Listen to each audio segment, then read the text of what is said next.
device, so it will be in both places. But I'm going to.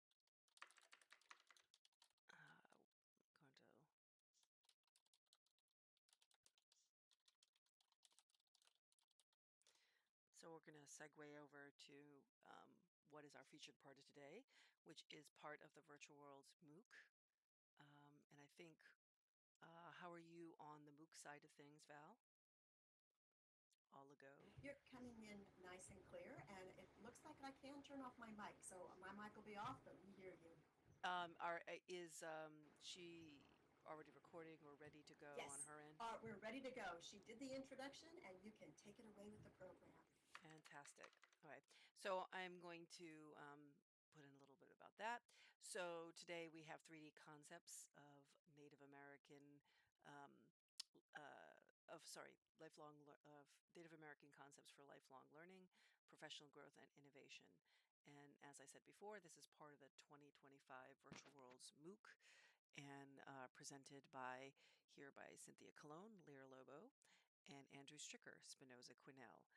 Um, and I put a little blurb in there about their project. And with that, I don't know if you guys want to take it away with um, what your surprise. Thank you, Joyce. And hello, everyone. Thank you. And thank you to Andy. Let's test Andy's voice also. That's Spinoza next to I'm me. I'm here. You sound great. And Great. by the way, for those of you not familiar with our project, which is probably very few of you, but we've been meeting since 2008, Andy and I, and he invited me to join the group. But, he and I began our journey when we were 10 years old. We were in grade school and high school together, and then later college, and then we went off in different directions. And because of the EDUCAUSE review, we got back together again, and we've been conducting game simulation research and all kinds of wonderful activities together in both Second Life and in Open Simulator. So Andy, I'm going to let you introduce the project. I'm going to put some text into the text chat about our backgrounds and then pepper it with what you're saying. Over to you, Andy. Oh, thank you so much. And it has been a marvelous journey with you, Sen, over a lifetime, and it's one of the most gratifying experiences that I can possibly imagine to have the gift of a friendship that long. So it's wonderful always to be able to present with you. And this project is near and dear to several of us. I think many of them are here with us today. I want to call out Wisdom Seeker and Dragon Doe. They've helped us with this part of the project that we'll be sharing about today.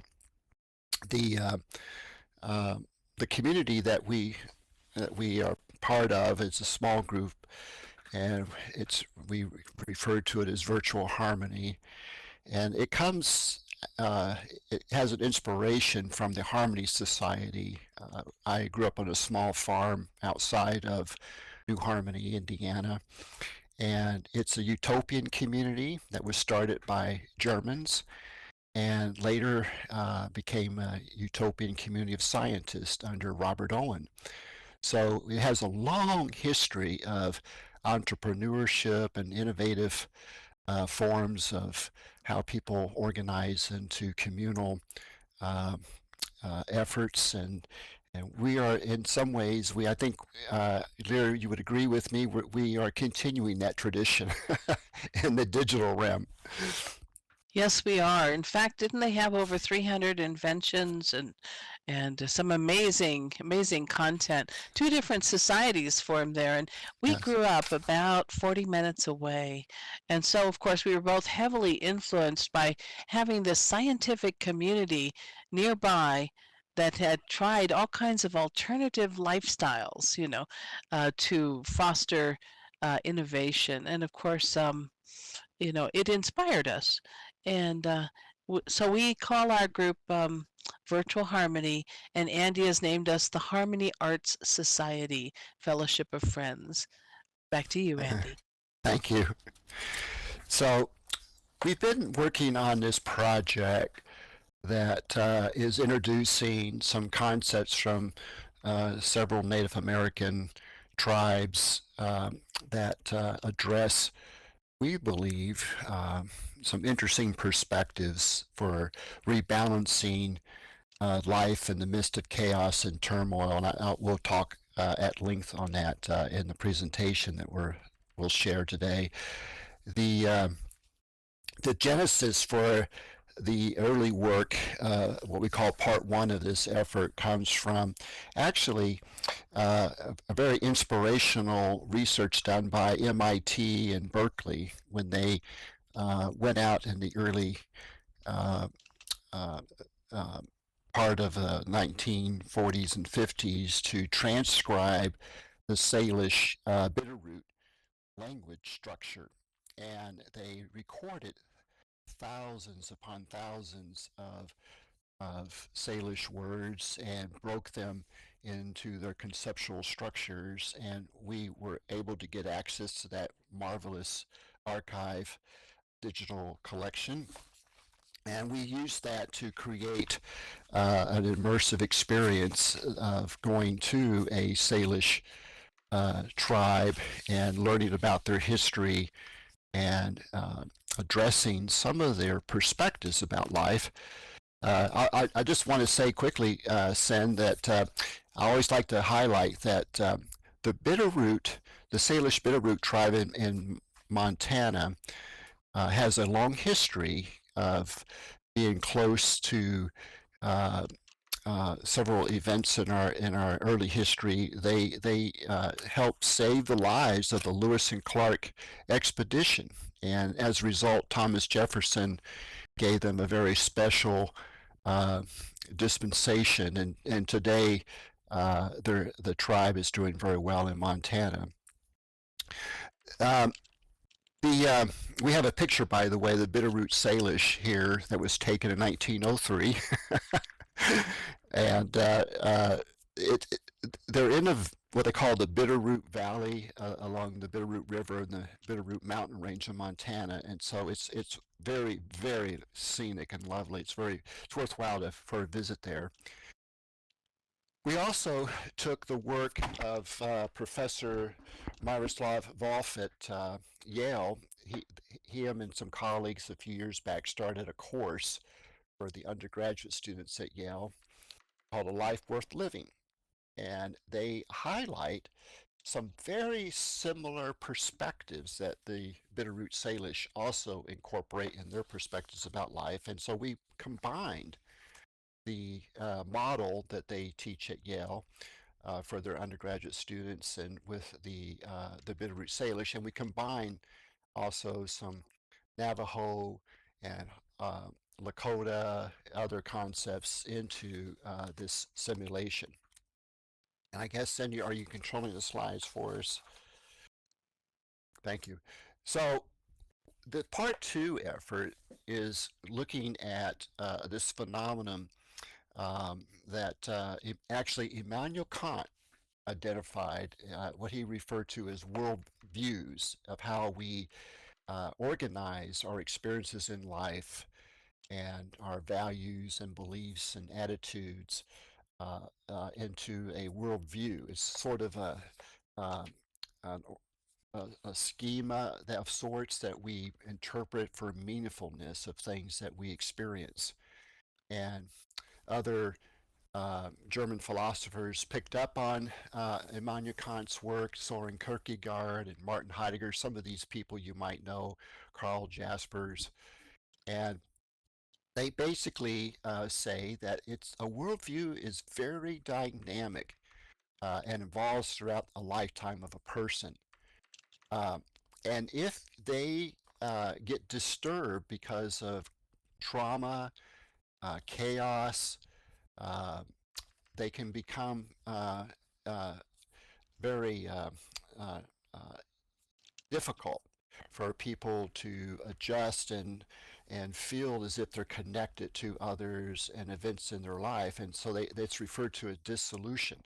So in this simulation, where we introduce the four foundational worldviews, And then we also introduce a Native American worldview, and we talk about where there might be opportunities for people to look at their worldviews and their perspectives, and if they're experiencing trauma and chaos, to look for a way to integrate the good that can come from each of these worldviews. And I just want to briefly shout out to Dragon Doe in particular.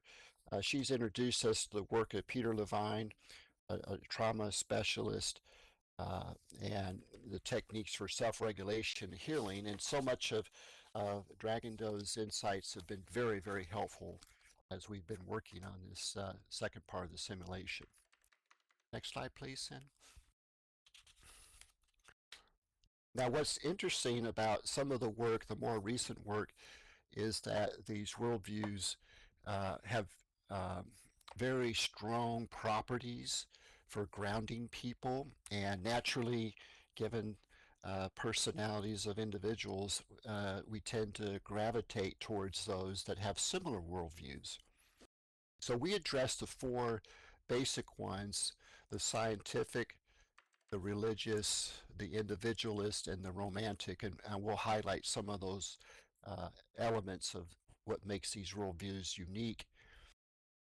So people people can get to a point where they live very clustered in their ways of interpreting events around them and making sense of things. And there's some positive qualities to that, but there can be negative qualities associated with isolating ourselves in a particular worldview.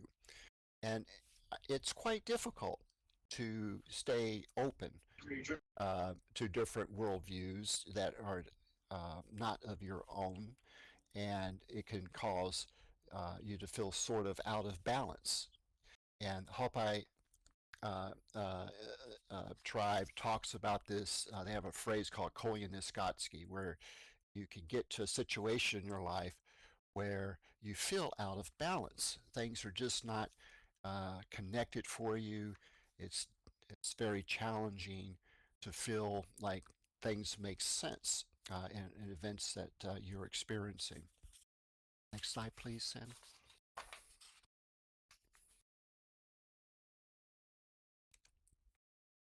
So one of the things that we wanted to do was introduce the work of Henry Nouwen.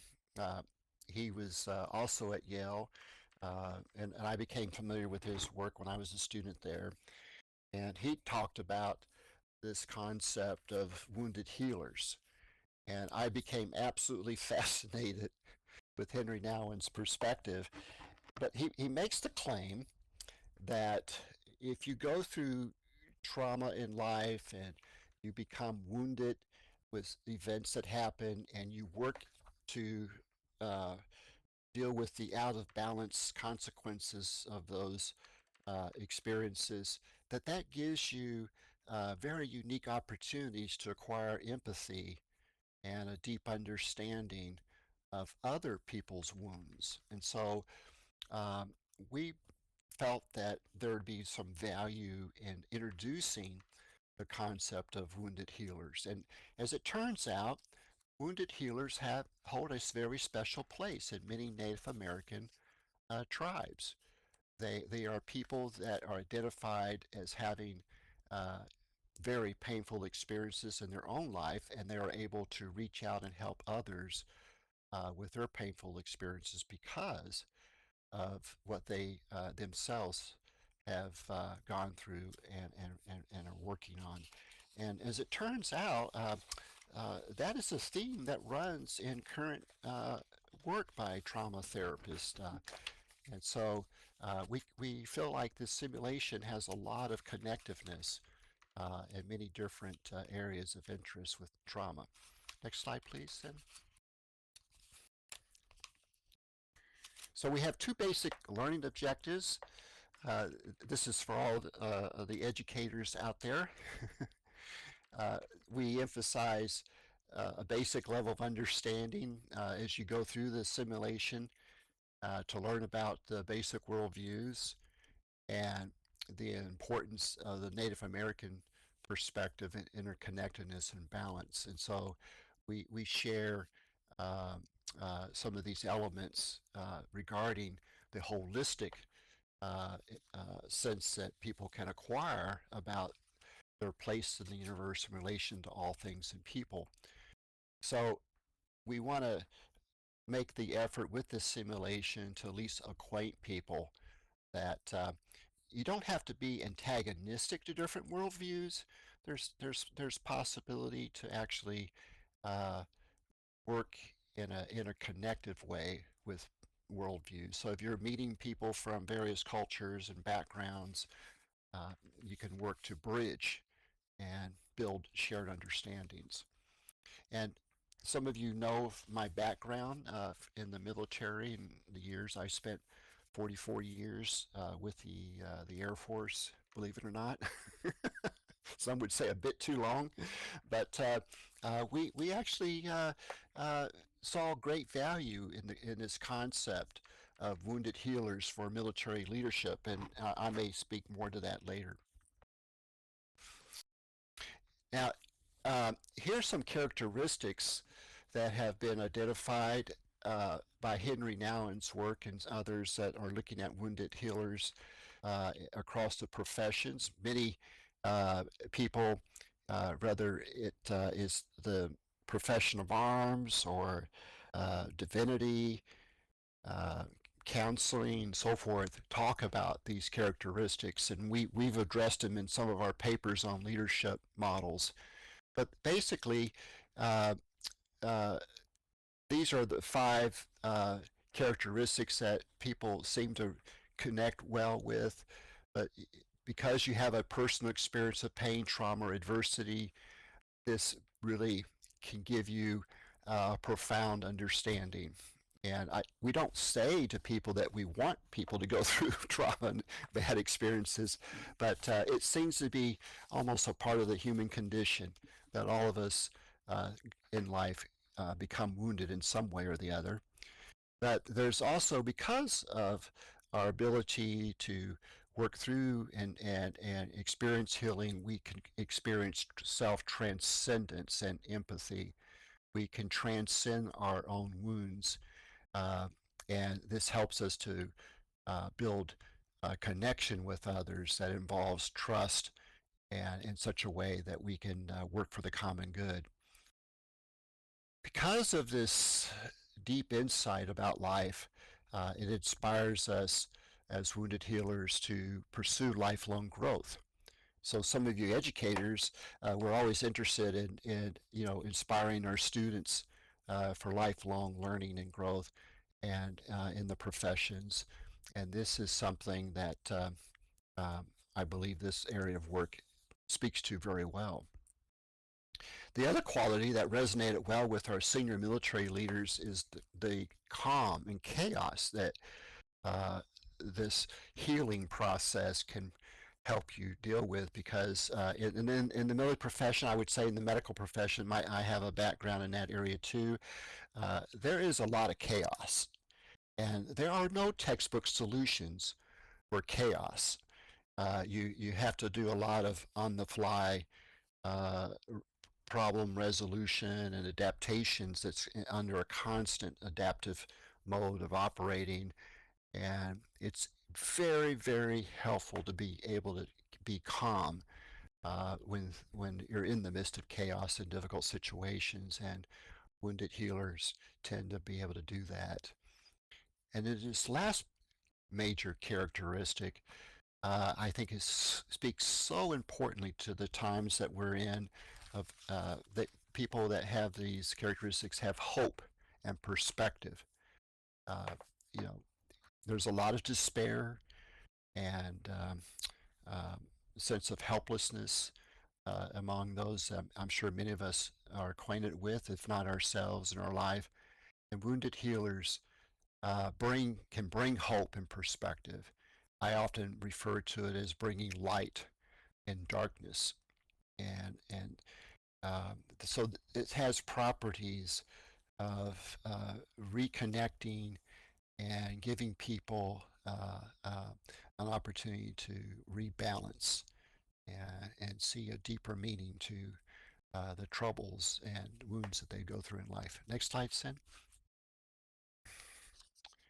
There is a Lakota phrase, all my relations. I wanted to include this because uh, the belief of this expression is that there is a deep meaningfulness and growth that can come from the healing of our wounds and chaos. And this builds a connection with ourselves. And I know some of the trauma people that work in trauma talk about this, that we we all have yeah, a connectiveness, and when we begin to appreciate and value that and sense it and see it, we can be in the moment with others when we're with them and we're not distracted, and this helps us tremendously. And there is an interesting Lakota set of practices that we brought into the simulation about how to be in the moment and be aware of the others around you and the connectiveness as you're working through the healing process. And so we brought three of them into the simulation. One is called the Four Directions Reflection. This is when you purposely orient your body in the four directions and in prayer. And the Lakotas have wonderful, beautiful prayers. I have one here at the bottom of the slide. And they encourage you to be in a sacred place. You don't always have to be, but we did replicate one of the sacred places very near and dear to many Native American tribes, and that's water, and waterfalls in particular. Waterfalls are seen as very sacred, and we have a pretty interesting waterfall location for the simulation. And they also stress the importance of the eagle, symbolic visualization of the eagle in their activities, because of the healing and the lifting properties of being able to thrive in life. That we are meant to thrive. We're meant to come out of darkness into light. And so we address that in the three particular reflection activities. Next slide, please, Sin. As we shared, uh, we try to do a collaborative effort to build these kinds of simulations. And you're welcome. I'll put in the chat the URL to come out to this particular area. This is our Algernon region that we keep on the Amazon cloud, so you can go out 24/7 and see this area. And so we welcome. We always like to have visitors, and we like to if we can arrange to come out and spend time and talk about the work. Next slide, please. So one of the things that we've learned to do over the years is to encapsulate our simulations as much as we can. We include entire simulations on massive regions, but we also encapsulate so they can be portable and brought up on demand. And then the space can be cleaned up and used rather dynamically. And we've done the same with this particular simulation. So it's a 360 VR Vision virtual sphere. We actually have physical virtual spheres that we have put together with VR headsets, but that's another time for another presentation. But we've built our immersive virtual spheres, so you get the full 360 experience as you work through the different worldviews. Next slide, please, Sin. So We have multiple devices that when you get into this virtual sphere to support the simulation, you can call up each of the worldviews, the 360 manifestations. We have completion badges. We do a lot of different types of simulations in Unity and OpenSim, and also web-based applications. And we offer at different age levels and completion sorts of indicators. So badges is one of the things that we've done, and we've got those available in this simulation. They're not, none of these interactive devices are mandatory, but we like to uh, uh, uh, bring multiple venues of ways to interact because people have different learning styles and interest in how they want to interact with these immersive spaces, and we try to accommodate that. We have a wounded healer pouch you can put on yourself that gives you the Lakota reflection activities that you can participate in, and we have an orb that has an AI interaction. And I'm going to share a little bit about the AI. We build our own AI agent uh, using OpenAI tools and calls to their engines. So we do all of our own coding. We do most of our coding in Python and PHP and multiple script languages to support our simulations. And it's all done on virtual Linux virtual machines. So it gives a lot of flexibility for us. Next slide, please. So these are the three I'm sorry. These are the worldview simulation worldviews that we have in the simulation, and so uh, as you interact with the devices, you can bring up each one, and I'm going to show you some examples of what you would see. Next slide, please. When you get into the virtual sphere, you start out with going through a portal. If you make it to Algernon, there's a treehouse in the center of the region. we, I think most of us in our small group, we like tree houses. We've probably built our share of them when we were young. So now we have a tree house there that we have some of our meetings in. But you go through a waterfall and you get into this simulation sphere, and that's where you start as you work your way around the entry to the overlook. Next slide, please.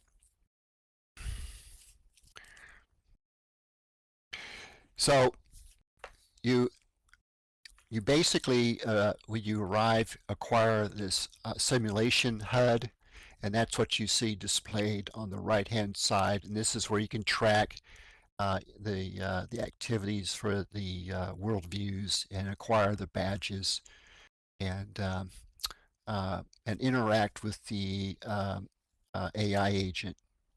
And we have created a mechanism for that interaction. And we're in the process of training the AI agent. We've named this AI agent Blossom Bitterroot after the Bitterroot, the Salish Bitterroot tribe in Montana.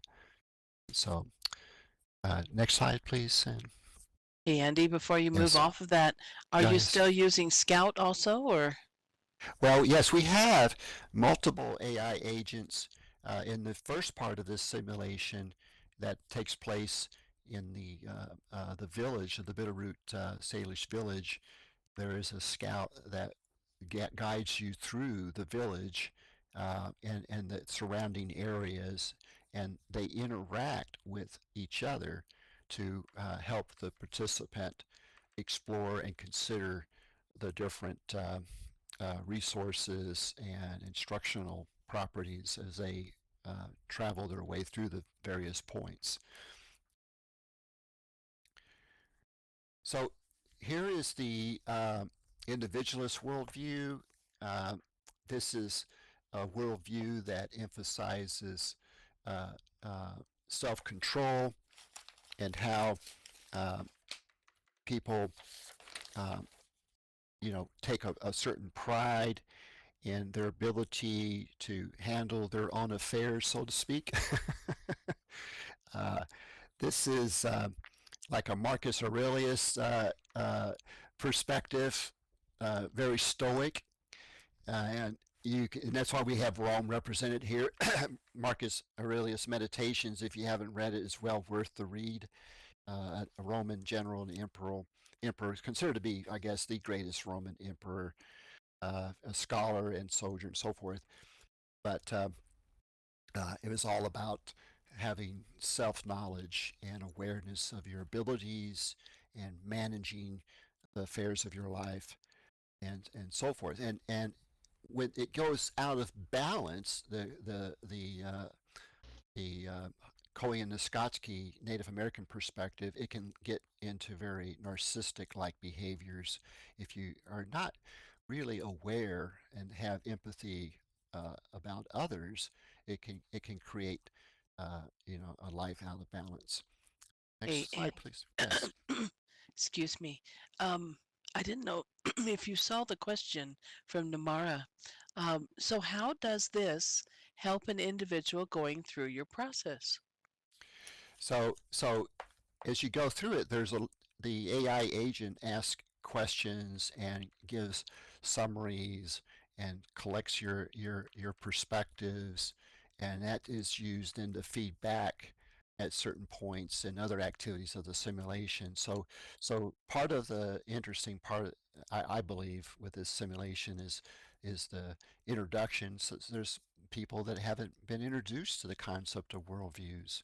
So for some, this is very, very new, and we're having to introduce these concepts in a way that it's not overwhelming. And so the simulation is set up where you can come back to it.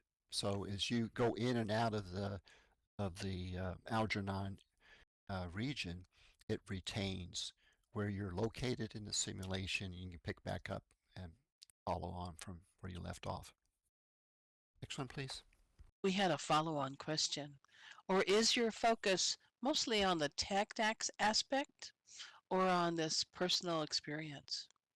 Well, I'm sharing some of the tech just simply because it helps to understand how this simulation works, but our motivation and the value is certainly what I shared earlier about people to self-reflect on their wounds in life and understand um, their perspectives and how they look at things and how they interpret meaningfulness. And when they look at these things from the Native American perspective with the activities, they can get a better sense of maybe working through their pains and experiences so they can feel healing and get to a better place in life where they're not feeling as if their worldview is dissolving and they're alone and isolated. They can actually reconnect with others, even if they have different worldviews. So the romantic worldview is the perspective that you take an artistic view of life, and you tend to be very positive, and um, you want to see a great deal of new beginnings, and you represent your deepest held emotions in all the various art forms, whether it be poetry, music, and so forth. So we picked Venice as a manifestation of the uh, of this particular worldview. So you might think of, for example, the romantic poets of Keats and Shelley and Byron and others, and so any of you in the audience that come from the humanities area know how inspirational this particular worldview can be for the imagination.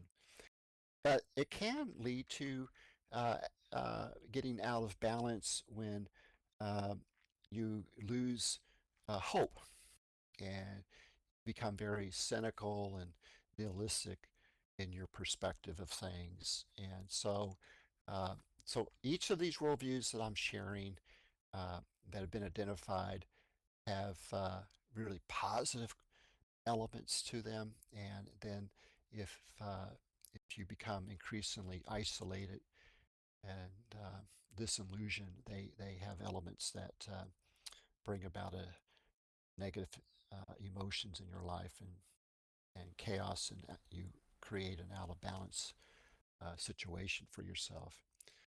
So, next slide, please. Well, I'm going to interject there for just a moment, Andy. I had made a mention of STEM as STEAM because, of course, Ah, very good. I, I'm always interested in science, technology, engineering, and math, and the arts. The arts Yes. are a critical component. We've been saying that for a very long time. And we don't just mean AI art, or we don't just mean these minor experiences of it. We really mean a deep grounding in it that, is kind of like when you're out in nature and you have this amazing experience and you realize that you have a perfect day. This is a moment in time that matters to you. How do you capture that and use it as a grounding to give you strength during the difficult times, during the chaos? And, you know, um, Marley talked about, the importance of dealing with constant change. And many of you in your social good work are working with people who feel wounded. And you too may be a wounded healer. So we wanted to share this with you because as we were developing it, I was thinking of it as the evolving work that defines why the last 17 years mattered. What matters about our experience in these spaces? Mm. And for Nonprofit Commons, we've been together 18 years. But Andy and I have been working on these projects for 17 years. And so we think about this, we think, where are we going? And what have we learned from this? It's not just arts and crafts in virtual worlds, it's not just creating experiences, it's creating something that transforms us Mm. and helps us to transcend. Whatever your beliefs are, everyone has them, right? And so it has respect for diverse cultures, for some of our roots. Some of you know that I have Native American roots, and I love the fact that we combine all these cultures to really provide a thoughtful look at why virtual world spaces matter, why education in these spaces matter, and why social good matters. Okay, Andy, on to the next slide. Great. Thank you. Wonderful thoughts, and thank you for sharing that. So, the religious worldview is uh, fairly interesting too, and we picked Jerusalem as a manifestation of the sense that with this worldview that there is experience as a believer in whatever particular religious perspective a person holds, that there's a deeper meaning to one's life and as a believer, and you feel connected to something beyond yourself, and that gives you meaningfulness. And the as is true for any of one's journey in this particular worldview, it can lead to rigidity and exclusiveness associated with whether someone is in or out. And there was some of that with the Harmony Society that Lear and I have talked about from our backgrounds. The Harmony Society was very isolated at times in Germany and when they came to the United States. And so they were misunderstood, and they had challenges. And so uh, we believe that it's very important to understand where the goodness comes from with this particular worldview and where things can become out of balance as well. So next slide, please, Sid.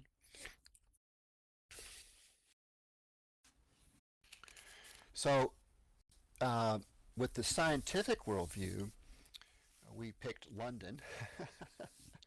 uh, we have a fondness for certain places, and as you travel in virtual harmony, we have, I think we're up to like what, 24 regions or so now. Sin, I can't. I think that's the number. But we have many different locations represented in our simulations, and the what's interesting about uh, the the role of the scientific worldview is the importance of looking at and observing the as much of the facts and observations that others can also uh, make sense of and confirm. So um, uh, certainly, uh, Sen and I have a strong background in this worldview, and um, you know, I would associate myself as a humanist with this particular worldview, uh, and somewhat of an empiricist. I taught uh, uh, statistics for a number of years at the Air Force Academy and at Texas and at Vanderbilt University, and so I've contributed to developing a generation of people that have strong affinity for this scientific worldview.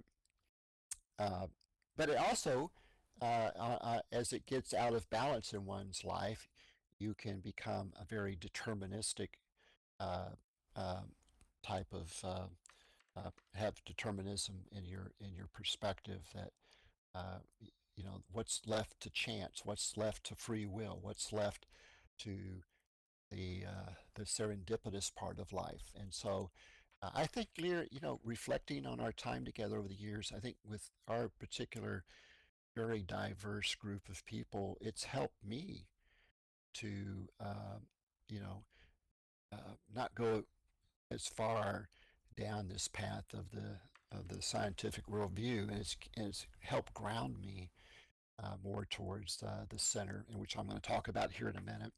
Next slide, please.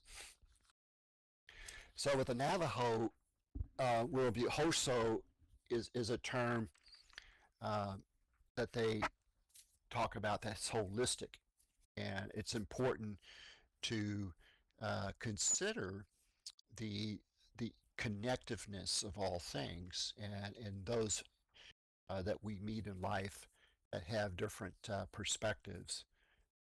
This is something that we've emphasized in almost all of our professional communities that we're a part of, is the value of people from their different life experiences. And I think, Sin, I don't want to speak for you entirely, but I think we would both agree that all of our simulations have been so much better because of diverse experiences and shared perspectives that people have helped us with over the years. And so this worldview talks about that and emphasizes that in the simulation. And so we could have gone down a negative path with the different worldviews, but we didn't in the simulation. We tried very much to stay on the positive side and look for the connectiveness among the worldviews.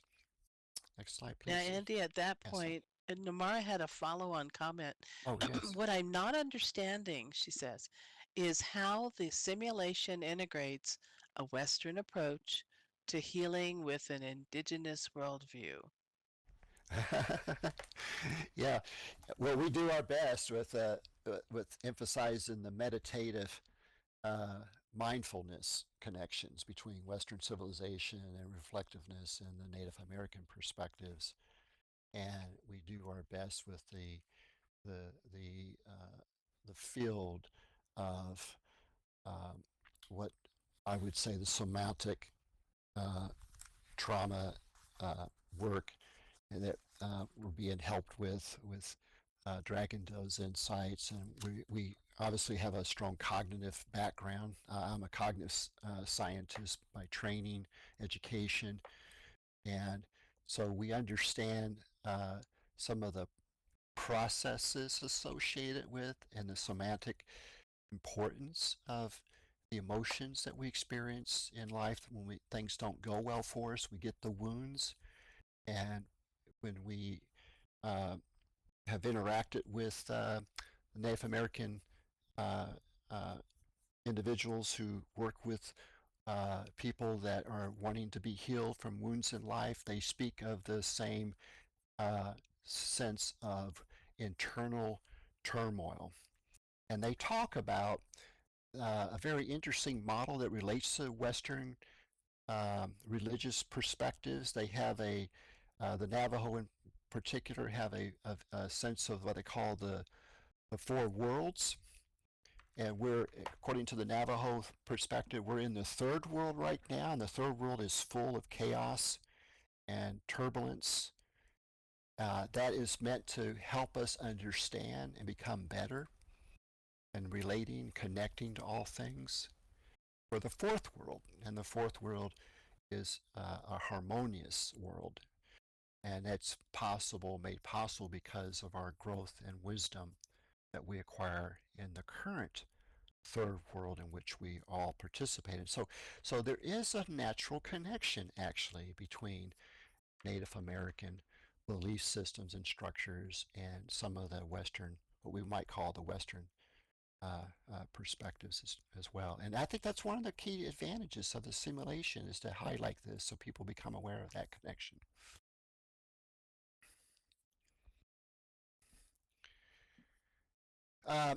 So the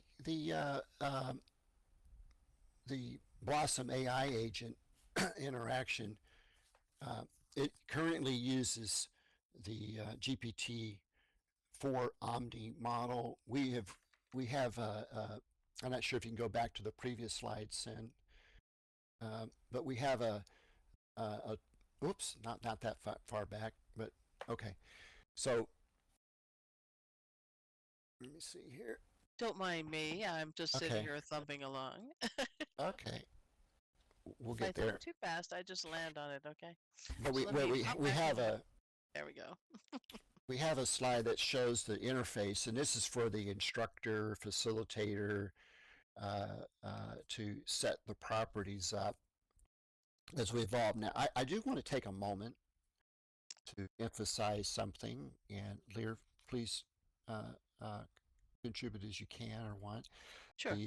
But we are very, very cautious with the use of AI in our work. Matter of fact, most of all that we do with AI is experimental and prototyping. We never ever claim that it's operational.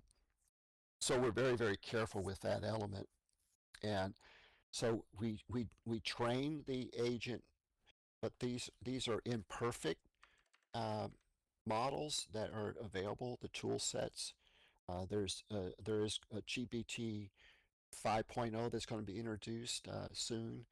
We do stay current with the various GPT models to experiment with them, but overall, over the years, we built some of the first AI applications in the Department of Defense. We were involved in that work from the very beginning. My dissertation was in an AI area in cognition, and so we stayed in tune with the developments, and almost all of our efforts with AI is very, very carefully uh, watched. Matter of fact, the tools that we have that we use to train, we don't make those available to the public. It's behind our own firewall, and so we're careful now. Many of our students are doctoral, graduate level students, and so we have introduced them to the back end of the AI work for their benefits of learning about how these systems operate and are trained and so forth. So here, Sen's got this slide up for us. This is a little interface that controls the basic properties of, of, of the AI agent in a simulation. Next slide, please, Sen. Thank you for bringing that up, by the way. And then, so it operates through the chat. And also behind the scenes, it operates in terms of the use of the data that is collected from the interaction. we're very, very careful with safeguarding and non-attribution of the data. Next slide, please. You know, Andy, I think it's worth noting, I know you wanted to, um, the data dashboard, you said people can return to the simulation. So the Yes, simulation has to retain some memory of their experience in that's order correct. to let them continue and to have an enrichment based on that. And Right ahead. that's correct. But that data that is used for like identifying your avatar and place, uh, when it gets put into the data for research, it is not attributable to the avatar or the particular uh, markers that we might use associated with um, you know the location of which they teleport into Algernon and so forth. So we use aggregated data that, for tracking the whether or not these simulations are showing positive results in terms of how people self-report, uh, whether or not the simulation has been helpful and their experiences with it. Next slide, please.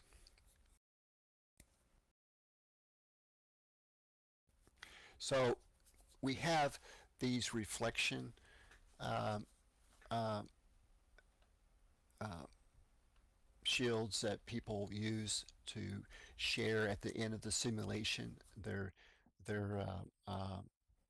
sense of what they have benefit from participating in the simulation and that I think we have that in all of our simulations that we've done, where people can share at the end their insights and reflections in addition to what have they done with the activities of the simulation.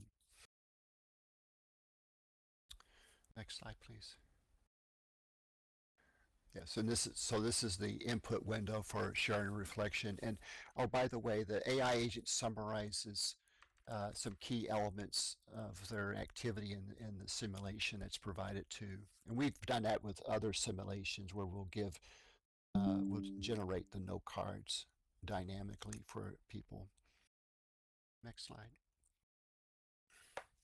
And Sen mentioned a dashboard. This is the dashboard. This is behind a firewall. It's not open to the public. So this is supports instructors, professors, um, and of course, the if for research purposes, there is institutional reviews that have to be accomplished before any research is undertaken. So the IRB process is followed, and we, matter of fact, I think at each of our universities we've been associated with, we've been involved with the IRB process pretty extensively. So we're very aware of the IRB requirements for review for working with human subjects. But the data dashboard offers ways to rapidly export for SPSS and SAS statistical packages. Next slide, please. So I know we've been taking some of the questions, and I apologize. I haven't been tracking the chat as closely as Lear, but that I'm always grateful, Lear, when you do that for us.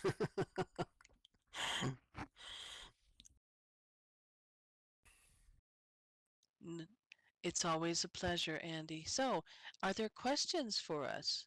So, the simulation, some of you may have seen it at VWBPE when I had the little poster in the cave. And so that was one piece of the experience. This piece here uses the virtue spheres and the worldviews and takes it to the next level. We keep blending all of these different traditions to really understand this experience and why things matter. Any questions for us or comments?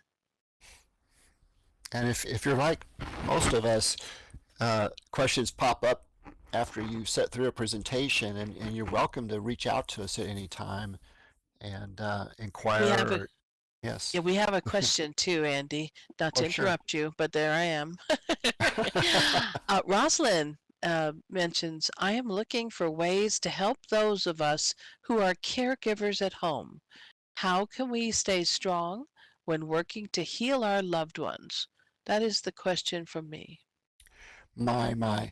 Rosalind, that is a very special question. It's near and dear to me.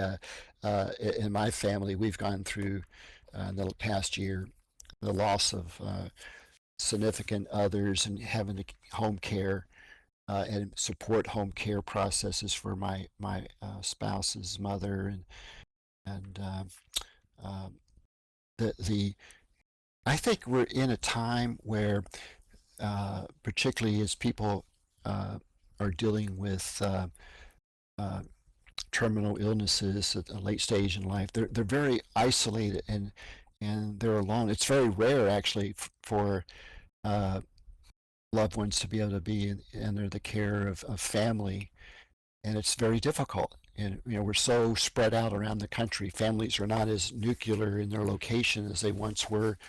So there's a lot of hardship for both the person uh, that's being cared for and the family as well. And I think I would even say that a lot of trauma in the families as a result of trying to figure out how to best help and work with. So yes, I would say, Rosalind, that this work uh, can touch and help, particularly um, if there was a way to go beyond the simulation and like networks where people can participate with others and share what their experiences are and their challenges.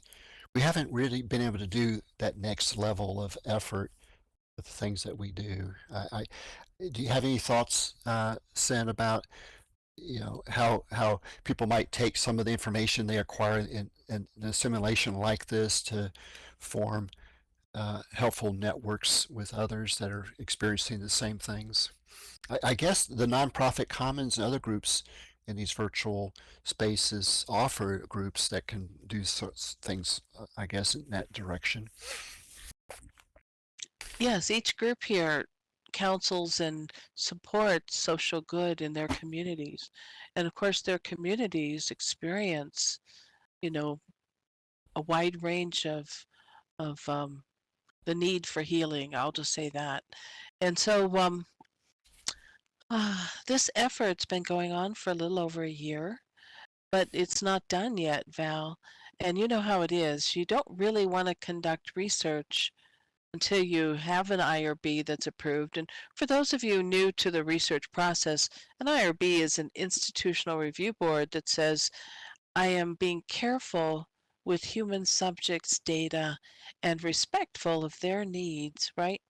And of course, I'm going to be ethical and considerate. Well, I just said, and so did Andy, that we're using AI agents. And I know some of you are thinking, now wait a minute, are they always ethical? Can we always trust them? And so, of course, we're still working with them. That's what the training process is. Training is where you develop these things and you test and you watch them mature, you know. And of course, Andy's not using the version that the public is using right off the, so we're not looking at the web's data. So of course this takes time. It's not a short-term effort. Yeah, as Shiloh knows, she's in a 6-month course. For a deep dive into AI. It's not a trivial thing to do, and so we treat it as this wonderful, not just a thought experience, but an emotional healing for us. Let's face it, all of us after COVID needed healing. And I don't mean physically, I really mean emotionally, mentally, spiritually, in so many different ways. We were damaged by that, right? Watching the world hurting and watching our families hurt. Right now, I'm not feeling very well, so my apologies. But this experience, we noticed we were getting older. That sounds funny, doesn't it? But several of us retired. And of course, we're not really retired in the traditional sense of putting your feet up and relaxing. We're trying to figure out how do we finish defining the value of our lives in these spaces, the things we've built and contributed. Excuse me. Andy, back to you. Yes. Thank you, Sen. And, thank everybody. I was going through some of the chat and very, very wonderful comments are being shared. And uh, I need to find my way back here. This is a really wonderful place to come to. I have to come back, Lear. be able to participate in some of the NPC meetings. A wonderful group today. I'm so grateful to be here.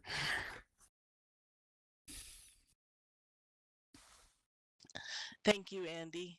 My thoughts here is, I don't know about your communities, but in my communities for many years, I would tell people that I'm giving presentations or teaching classes in these worlds or whatever, and they'd say, "Well, that's nice, but you're just kind of playing games, aren't you?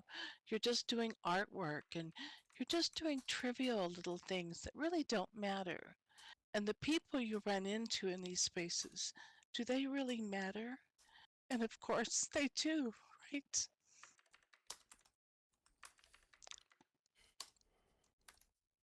Yeah. Sorry. Oh, that's okay. Uh, I put I've put the URI to somebody that was asking how to get out to Algernon. So, um, well, thank you again, everybody, and uh, I'm just and I want to again. I know we've got several dear friends that are here with us today, and so good to see all of you. Hey, thank you, dear friends. Yeah. And we want to thank the Virtual World MOOC, Yes. Nellie and Val and Peonia and everyone on the organizing committee. You are all so wonderful, and every year you inspire us. Thank you. Yes, thank you to both Lear, Cynthia, and Andy. Um, I think there's a lot to be thought about after this, and I think that caregiving, even on a personal level, whether it's organizationally or teaching, or even as we were talking about on these sort of interpersonal levels with the people in your life, that this is an important thing. And I always admire the ongoing work that both of you do with virtual harmony. And that I get to collaborate with you guys on other things too. Like, you're both amazing humans for sure. So, with that, we can kind of close off things formally. Of course, we could kick around if anybody has any questions in chat. But then this way, at least the virtual world MOOCs folks can wrap up things. Val, do you want to come in or need to come in and say anything to wrap things up on your end, or any questions from folks maybe within the MOOC Zoom room? I think you answered all their questions beautifully, and the Zoom session really enjoyed this. Thank you so much, Lear and Spinoza. And Nellie is just wrapping things up in Zoom. Great presentation. Thank you all. Great. All right. Well, thank you all. Have a wonderful weekend. And again, this month all of our Friday presentations uh, are part of the Virtual World MOOC.